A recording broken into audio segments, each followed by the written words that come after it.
कर अगले दिन वो खुद कॉल करते हैं, लेकिन निक्की का नंबर स्विच ऑफ आता है। परिवार वाले अपनी छोटी बेटी को कॉल करते हैं और उन्हें पता चलता है कि उनकी बड़ी बेटी निक्की अपने दोस्तों के साथ घूमने गई हुई। दोनों ही बेटियां पढ़ाई में अच्छी थीं और परिवार से ज्यादातर अपनी सारी बातें किया करती थीं। तो माँ बाप के लिए ये बात थोड़ी अटपटी थी कि बेटी बिना पूछे घूमने गई हुई है। माँ बाप अपनी बड़ी बेटी का नंबर तब भी ट्राई करते हैं। वो अपनी छोटी बेटी से कहते हैं कि बड़ी बेटी का नंबर नहीं लग रहा, उसके दोस्तों का नंबर दो। छोटी बेटी अपनी बहन की दोस्तों को कॉल करती है तो उसे पता चलता है कि वो अपनी फीमेल फ्रेंड्स के साथ नहीं, बल्कि एक मेल फ्रेंड के साथ गई है जिसका नाम है साहिल गहलोत।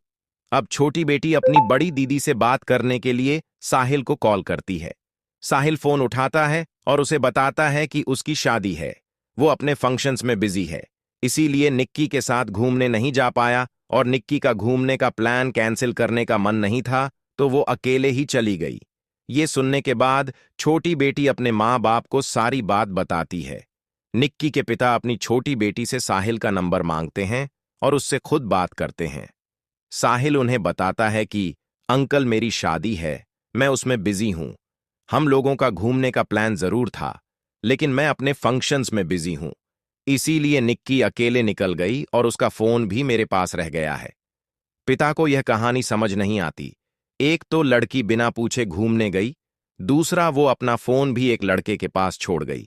इसी बीच निक्की के दोस्त साहिल की शादी हो जाती है और वो अपनी नई जिंदगी में और रस्मों में बिजी हो जाता है। लेकिन अब 3-4 दिन हो गए थे।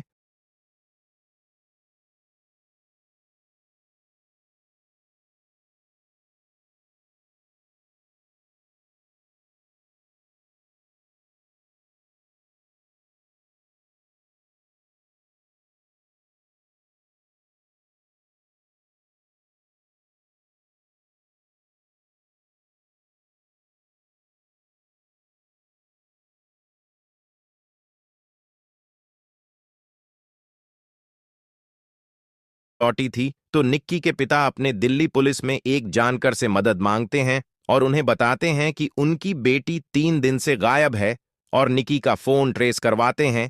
निक्की के फोन की लोकेशन आती है मित्रों, गांव के एक ढाबे की। पिता के लिए यह जानकारी बहुत ही अजीब थी, क्योंकि अब तक सभी दोस्तों से ये पता चल रहा था कि निक्की मसूरी गई हुई है। अब पुलिस पहुंचती है उस ढाबे पर जिसका नाम था खाओ पियो ढाबा, और ढाबा बंद था। बंद ढाबे में एक गुमशुदा लड़की की मोबाइल की लोकेशन काफी अटपटा है। अब जरूरी हो गया था कि ढाबे के अंदर जया जाए। पुलिस ढाबे के अंदर जाती है, चारों तरफ देखती है, लेकिन उन्हें कुछ नहीं मिलता। पुलिस वाले ढाबे से बाहर निकल ही रहे होते हैं कि एक पुलिस वाले की नजर पड़ती है फ्रिज पे।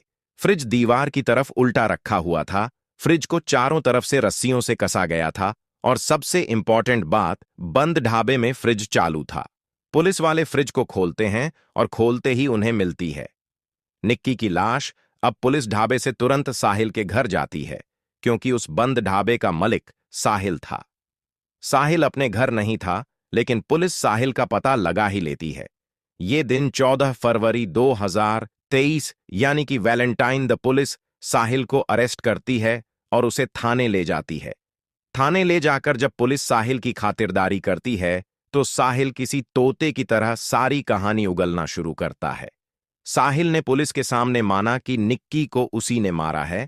जब पुलिस ने खून करने की वजह पूछी तो साहिल ने बताया कि निक्की और साहिल दोनों 2.5 साल पहले शादी कर चुके थे, लेकिन ये शादी चुपचाप से हुई थी। साहिल निक्की को जान से मरने की बात मानता है और फिर खुलती है पास्ट के कुछ सीक्रेट्स।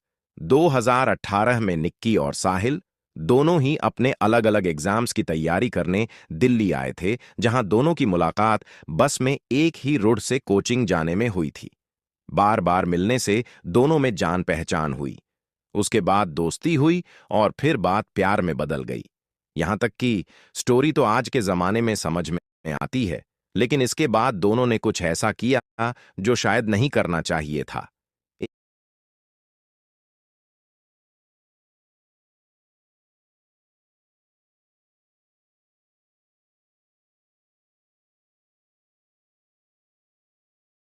दोनों ने शादी कर ली। बिना अपने घर वालों को बताएं, और ये शादी निक्की के कत्ल तक निक्की के घर में किसी को नहीं पता थी।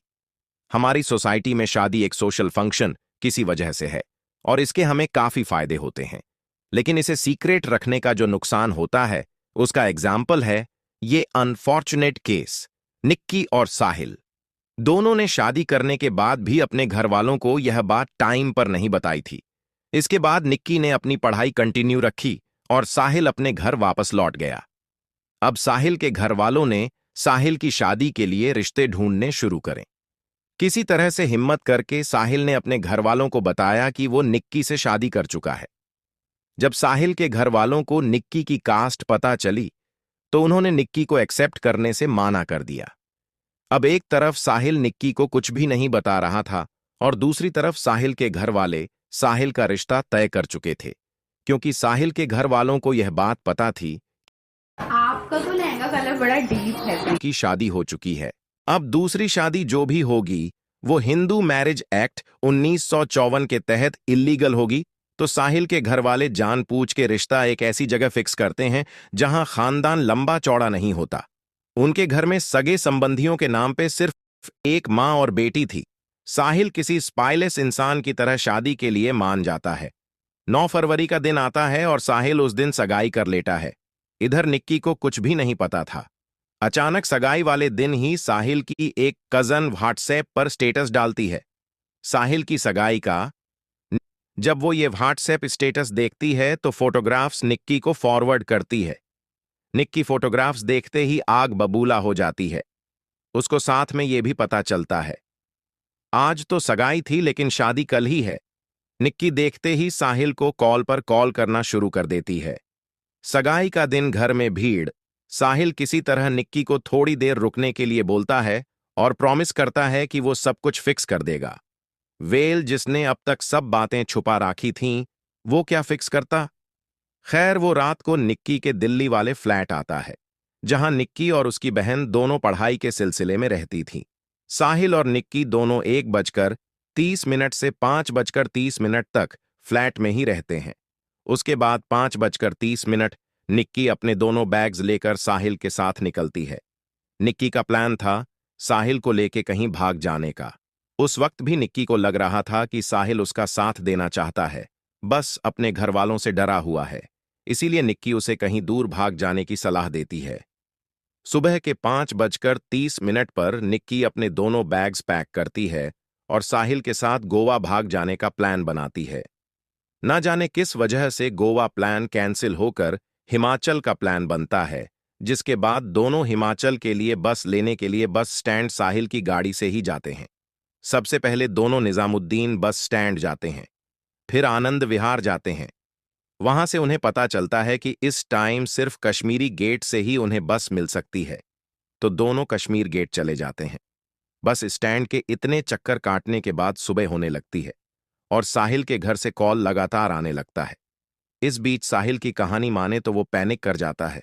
वो टेंशन में आ जाता है और निक्की से माना करता है कि मैं नहीं भाग सकता। लेकिन जब आप आगे की कहानी सुनेंगे तो आप नहीं मानेंगे कि साहिल कहीं से भी पैनिक कर रहा था। अब साहिल निक्की को समझता है कि मुझे घर वापस जाना होगा, घर से कॉल्स आ रही हैं। अब तक निक्की घर वालों की तरफ से साहिल को डरा हुआ समझकर निक्की साहिल को सपोर्ट भी कर रही थी और इस सिचुएशन से निकलने के आइडियाज दे रही थी। लेकिन अब जब साहिल घर वापस लौटने की बात करता है तो निक्की अब उसे धमकाती है और वो उन दोनों के मैरिज सर्टिफिकेट को ऑनलाइन वायरल करने की, पुलिस में कंप्लेंट करने की और शादी में अगर हंगामा करने की धमकी देती है। ये सारी बहस और लड़ाई करते करते साहिल गाड़ी निगमबोध घाट नाम के श्मशान घाट की ओर मोड़ देता है। अब दोनों निगमबोध घाट की पार्किंग में लड़ाई कर रहे थे। टाइम बीतता जा रहा था और साहिल को अपने घर जाने की जल्दी थी। अब साहिल गुस्से में फोन के चार्जर का डाटा केबल निकलकर उस डाटा केबल से निक्की का गला घोंट देता है। केबल के पतले और टाइट होने की वजह से निक्की अपने आप को नहीं बचा पाती और वहीं दम घुटने की वजह से निक्की की मौत हो जाती है। अब साहिल निक्की की लाश को सीट बेल्ट से बांधकर गाड़ी चलानी शुरू करता है और जिस वक्त दिन के तड़के में ही सारा काम हो रहा था, कोई भी गाड़ी के अंदर क्या हो रहा है नहीं देख पाया, क्योंकि गाड़ी के शीशे टिंटेड थे जो एक्चुअली दिल्ली में इलीगल है। अब साहिल निक्की की लाश को सीट बेल्ट से बंधता है और उस पार्किंग से निकलकर लगभग 40 किलोमीटर दूर अपने ढाबे पहुंचता है। ढाबे पर पहुंचने के बाद साहिल गाड़ी को पार्क करता है और निक्की की लाश को गाड़ी की डिग्गी के अंदर डाल देता है, जिसके बाद साहिल के कजिन्स और 2 दोस्त ढाबे पर आते हैं। साहिल के लिए नए कपड़े लाते हैं। साहिल अपने कपड़े चेंज करता है और वो लोग निक्की की लाश को फ्रिज के अंदर डालकर वहां से निकल जाते हैं। घर जाकर साहिल अपनी शादियों की तैयारी में लग जाता है और रात को दूल्हा बनकर बारात लेकर दूसरी लड़की से शादी करने पहुंच जाता है। तो 10 फरवरी 2023 साहिल की जिंदगी का बहुत ही अहम दिन था। सुबह पहले अपनी पहली पत्नी 2 दिन में लौट जाएगी, 3 दिन में लौट जाएगी, लेकिन निक्की के पिता को दाल में काला लग चुका था। वो पुलिस में एक जानकर से मदद भी मांग चुके थे और बार बार साहिल को और साहिल के पापा को कॉल भी कर रहे थे। 3 दिन बाद जब निक्की के पापा साहिल के पापा को कॉल करें जा रहे थे तो फ्रस्ट्रेशन में आकर उनके मुंह से निकल जाता है, आप मान के चलिए कि मेरे लड़के ने आपकी लड़की मार दी है। तो निक्की के पापा को सबसे पहले साहिल के पापा से ही पता चलता है कि निक्की शायद इस दुनिया में नहीं है, और फिर सुबह अगले दिन निक्की के मोबाइल की ट्रेस होने की वजह से निक्की लाश भी मिलती है और साहिल भी अरेस्ट होता है। अरेस्ट होने के बाद और भी ज्यादा पत्ते खुलते हैं, जैसे कि 9 फरवरी को जब निक्की को साहिल की सगाई वाले दिन पता चला कि वो कहीं और शादी करने के चक्कर में है। उसे दिन साहिल अपनी फैमिली से सारी बातें डिस्कस करता है और फैमिली निक्की से छुटकारा पाने के लिए उसका खून करने की सलाह देती है। इसका मतलब था कि जब साहिल निक्की के घर आया था तो वो इस प्लानिंग से ही आया था कि वो निक्की को मार देगा, लेकिन शायद निक्की की बातें साहिल को थोड़ी देर के लिए इमोशनल कर गई थीं, इसीलिए मारने में थोड़ी देर हो गई। पहले साहिल का प्लान था कि वो चलती गाड़ी से किसी व्हीकल के सामने निक्की को धक्का दे देगा और एक एक्सीडेंटल डेथ का सीन बनाएगा, लेकिन शायद जब वो लोग गाड़ी से बाहर निकले तो ना इतना ट्रैफिक था और निक्की भी शायद उसे अटेंटिव लगी होगी कि वो उसे धक्का नहीं दे पाया, जिसके बाद बात करते करते धीरे धीरे वो गाड़ी निगम बोध घाट के और ले जाता है।